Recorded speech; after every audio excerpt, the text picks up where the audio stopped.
Okay, beautiful. So just first of all, welcome to everybody. And certainly it's great to be back in Kinnick itself. That's the first time we've been there this spring. And even better to be there with fans. First time since a year ago in November. So just great to have, live people in the stands and that provide a little bit of electricity for everybody. And, I think certainly we're all hopeful it's a sign that we're moving in the right direction right now as a country. It seems like things are getting a little bit better. Not that I've been out a lot, but that's certainly a good indicator. And also a nice touch, really neat to have the wrestling team out there to be honored. It was so disappointing a year ago when they're on the verge of winning a national championship and not to be able to finish it a year ago at this, in March.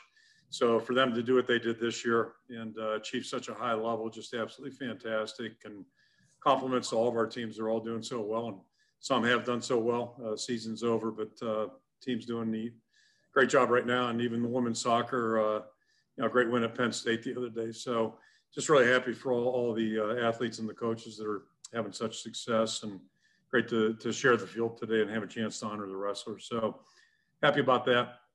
And then, going back to just, being in a routine, it's been really good to have an uninterrupted winter program. That was big for us. And then to start spring practice 3 weeks ago and now finish up week 3. That puts us at, 2/3 of the way done.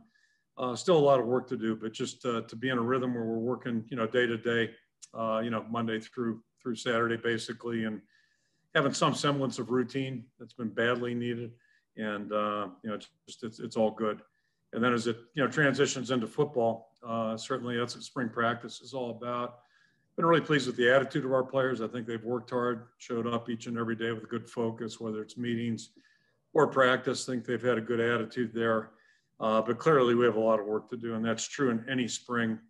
But I think the fact that last year we didn't have spring practice and didn't have a normal camp makes it even that much more significant.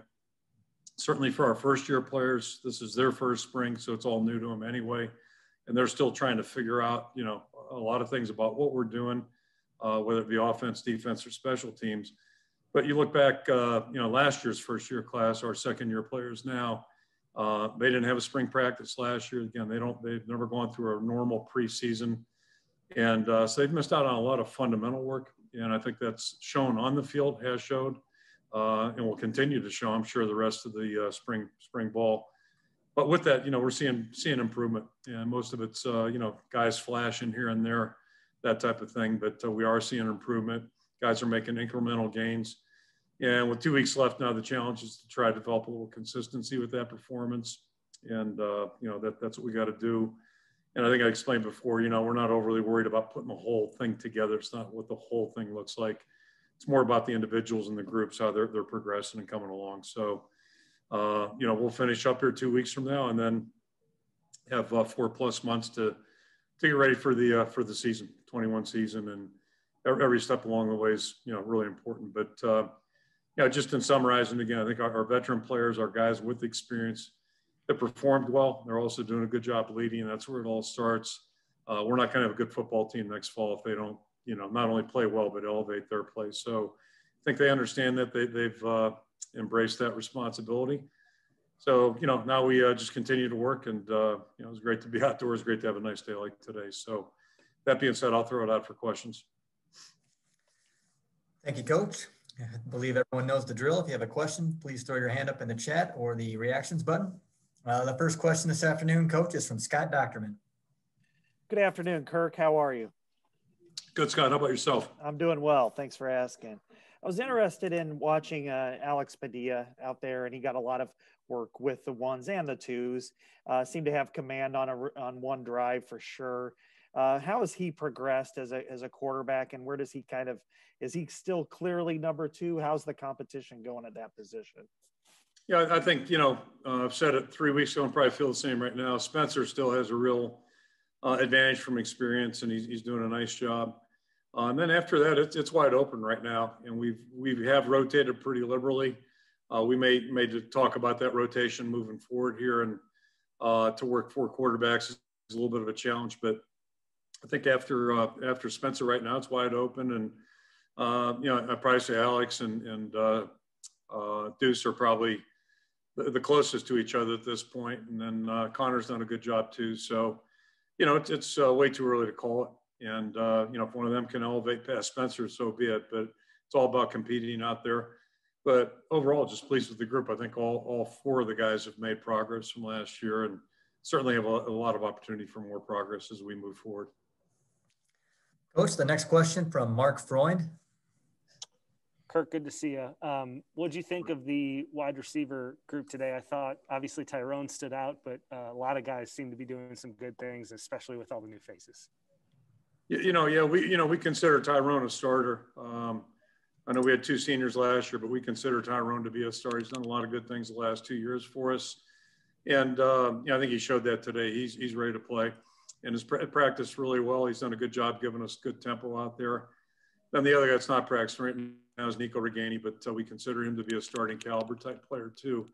And then after that, it's really interesting. You know, it's a land of opportunity for everybody, including the two newcomers. And we're seeing some good things today. I think saw some flashes from guys. And when I talked a minute ago about some younger players, you know, that have flashed, they just don't have that consistency in their play yet, but they've shown that they're capable of, you know, hopefully helping our football team. So, the challenge for those guys between now and September is to just demonstrate on a little bit more continual basis and develop a little bit more, you know, confidence from the coaching staff and their teammates about their play. But yeah, we're definitely seeing some guys flash, and it's really an interesting group right now with a lot of good competition.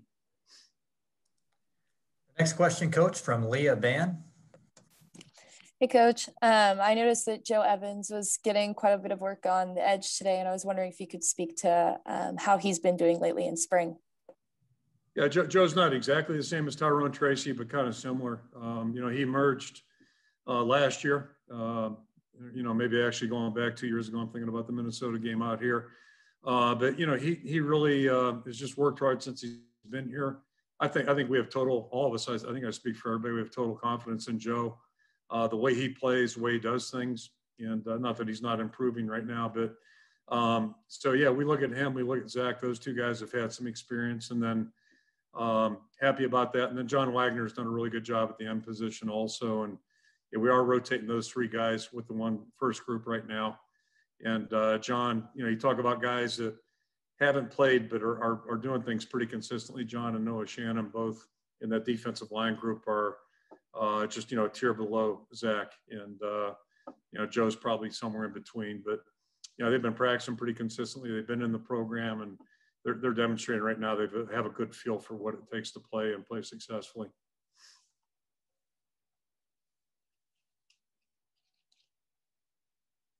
Next question from Chad Leistico. Hi, Kirk. A guy I had to look up in my program was Louis Steck. I did not, not familiar with him. Can you tell me about him? And then, you know, the other guys that didn't perform, Black, Jones, and Lee. Jones played a little, I think, but are those guys okay? Just minor stuff? Yeah. So the guys that weren't out there, you can just assume, yeah, they're dealing with injuries, and yeah, it's part of football, part of spring football, certainly. So. Yeah, nothing to be majorly overly concerned about, but yeah, just, and guys have been in and out. So fortunately, I think we only had one guy injured today. But yeah, Louis is getting work and has gotten work all spring. Louis is an extremely tough guy, and you know, he's taking good advantage of the opportunities he's gotten, and is working hard. He's not the tallest guy in the world, but he's got good leverage. Very tough to move out of there, and he plays with, you know, a lot of effort and determination. He's a mentally tough guy. The next question from Matthew Bain. Hey, Coach, I know you touched on it a bit with the newcomers, but if you could talk specifically about just Keegan Johnson and kind of the versatility that he brings. I saw him practicing even a bit at gunner in special teams. Just what type of stuff does he bring to this offense in an immediate role? Well, you know, he's a talented guy. You know, we thought he was when we recruited him, and that's obviously why we recruit people. But you know, you're never sure about a prospect till you get him on campus. And in his case, he chose to come in January. First thing I would say, you know, he does have more than enough requisite ability. I don't think that's an issue at all. But the first thing that really jumped out at, I think probably all of us, is just his attitude. He's a really serious. It's hard to make him smile sometimes. He's really serious and really focused. in kind of an unusual way for a younger guy. And, so he's given himself a chance to, to get some work, and he's taken advantage of that. Certainly got a lot to learn, like all young players, but no, he's done a good job. And then, we grade guys, special teams the same way you saw. We did one of those coverage drills today. We do a lot of that kind of stuff in the spring and camp. And it gives everybody on the roster basically a chance to show themselves. And if they can do a good job in those drills, then, LeVar is really apt to put them in, in the schemes of whatever phase it might be. So we're always on the lookout, and that's, younger players have it's a first avenue to the field a lot of times. But pretty much whatever situation he's been in, he's handled it in a real focused, mature way. And he's given himself a chance to, enter into the mix. And he's part of the competition at the receiver position, as is Arlen Bruce. Coach, the next question from David Eichelt. Yeah, Kirk, I think in the first press conference before spring started, you guys had talked about just how few players have actually gone through spring football, just because of how unusual the circumstances are. Was there any difficulty as far as adjusting back to spring football, and just with a lack of experience, was there kind of just an awkward period of trying to get everybody readjusted to spring football? Yeah, so I actually had a show of hands our first practice. Afterwards, I just, asked for a show of hands how many times or how many of you guys have never been through spring ball. The exact number was 65, because I pulled out the roster and looked at it at that point. Got me curious. It was well over half, and it was 65 first and second year players that we have. And then we've got guys that joined us in January, another, 6 to 8, 9 guys. So basically, you're looking at over 70 guys that never have gone through spring practice. There's nothing magical about it. It's practice. It's football practice, a little bit more emphasis on fundamentals and individual work than teamwork. And there's no scout teams in spring ball, and we do the same thing in camp. So it's just us playing against us.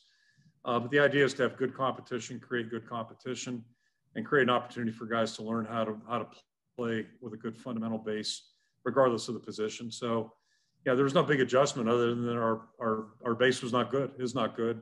We're not, and you saw that, especially in the second groups were in there, some things that just weren't very fundamentally sound that are going to get you beat pretty much every time in the fall. So it's kind of a race against time, really, for guys to learn how to play. And it happens for all players at different times, different levels of their careers. But that's what the race that you run as a player. And this is 15 opportunities plus, 15 good meeting opportunities for guys to really improve and grow as a player. And that's really all we're asking each and every one of them to try to do. Coach, the next question from Scott Docterman. Yeah, Kirk, I realize that all these players are on a different track, but we haven't really seen much or anything out of these guys. And one is Logan Lee, another one is Elijah Yelverton, and a third, David Koff. Kind of what's their situations this spring, injury status, and if will they be available in the fall? Yeah, so as I mentioned a minute ago, you can pretty much assume, with the exception of one player who unfortunately was in the media attention this past week. Otherwise, if a guy wasn't practicing to do that, it just means that he, wasn't able to go medically. And as far as I know, I don't think there's anybody that's missing right now or not able to practice that we don't anticipate to be healthy when we start up in September, or I should say August. So, that's a situation like every year. But the sad part about it is it's just opportunity that's missed for all three of the guys you mentioned. And some of the guys have been in and then out, and then, some just have been out. But it's a missed opportunity, just like last year was a missed opportunity for our whole football team. But you can't worry about that. It's part of the game, always has been, always will be. And what you have to try to do is focus on the guys that are out there working, try to coach them the best you can. And then the guys that aren't able to work, they can, if they're smart, they'll take advantage of the, they may not be working, but they can watch the guys at their position being coached, watch them do things right and wrong, and learn from it as well. So, we try to encourage everybody to stay active mentally and do their best to use their other senses. You can't be out there playing, and then use your ears and eyes to the best of your ability. What is Josiah Meehan's status right now? Is he suspended, or is he still with the program at all? Yeah, we gave him some time off. No, he's still with the program, so we just gave him some time off to think about things. And so he's been out of the building this past week, and right now I anticipate him returning back with us on Monday. Coach, the next question is from Corey Roldan. Hey, Coach, Tyrone Tracy was really explosive today. What have you seen out of his growth and thoughts on the defensive line's performance? Yeah, so, Tyrone, as I mentioned a minute ago, we've considered him to be a starter. And I think he's taking advantage of the repetitions that he's getting. He's getting more work now. There's a little bit more room. And, you saw out there, he's got the potential to be a dynamic player. We've seen that over the last 2 years. The thing I'm most pleased about is his attitude. And the other thing I would say is his versatility. And he's been that way as a player since he's gotten here, but he's a really versatile guy. We can move him around. And, he can play all three spots basically, which is really helps us as a team. And the defensive line, we're young, but it's interesting, Van Valkenburg's not young. He's almost as old as I am. But, then you got the other guys, that tier of guys like Joe Evans, John Wagner, Noah Shannon, they've been here. All three of those guys have been in the program and they've been on the field a little bit. So I think they're what we're seeing right now. And it's kind of like the last couple of springs, you graduate guys and you wonder, okay, who's going to step up and fill these roles? Think back a couple of years ago about Cedric Lattimore and Brady Reef. It became very apparent that spring that, hey, these guys are ready to play good football. And they did. They played really well as seniors. So I think we're seeing some of that right now with that second group of guys. And then after that, we're really young right now. And every snap out there is so valuable. So, you get past that second tier, it's a bunch of young guys, 6, 7 guys that are in that first, second year group. And they need every rep right now, but they're competing well and they're doing a lot of good things. So it's going to be, that race against time would be interesting to see where they're at in August. Next question from Chad Leistico.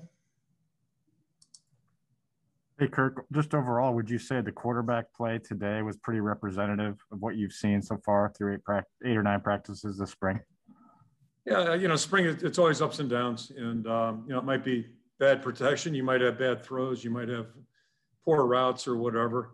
There are a lot of variables. But, I think it's been a good, healthy competition. And, we'll just keep taking it day by day like we've been doing and maybe give a little bit more commentary after 15 workouts. But, I think it's been pretty much consistent. Coach, we'll take 2 more questions. The first one is from Leah Van. Yeah, I hate to keep the focus on the quarterbacks, but I wanted to know, individually, what do you think each one's strengths are and especially what you saw today? Yeah, I'm not good at that game maybe, but, the first obvious thing about start with Spencer is just, he's got experience, he's got leadership capabilities. So, it's only fair to assume he's a little bit more confident in those leadership qualities than some of the other guys, because he has been out in the field. He has been our quarterback for the year. And, I think he's built on those things. So that's smart on his part. Why wouldn't you do that? So, but, I think we already got a good picture of him last year, what kind of quarterback he is. Now, to me, the challenge is just that consistency part, which I know accuracy is part of that. Yeah, I think he spoke of that when he was interviewed this past week or the week before. But that to me is in that consistency package. It's just, it's like any of our experienced players, guys that have been out there. If they stay static, we're really not going to be going anywhere as a football team. So he understands that. He's working on that. And then, with the other guys, it's just, getting confident with what they do.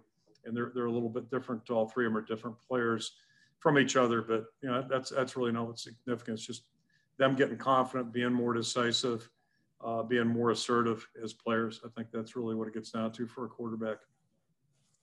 Coach, the final question this afternoon from Celia Palermo. Hey, Coach, curious how you see Xavier Williams fitting into things. Brad transferred from UNI. How has he kind of transitioned into things for you guys? Yeah, Xavier got off to a slow start only because he was dealing with an injury the latter part of the winter program, and that impeded his work in week 1. So week 2, he's able to start getting back.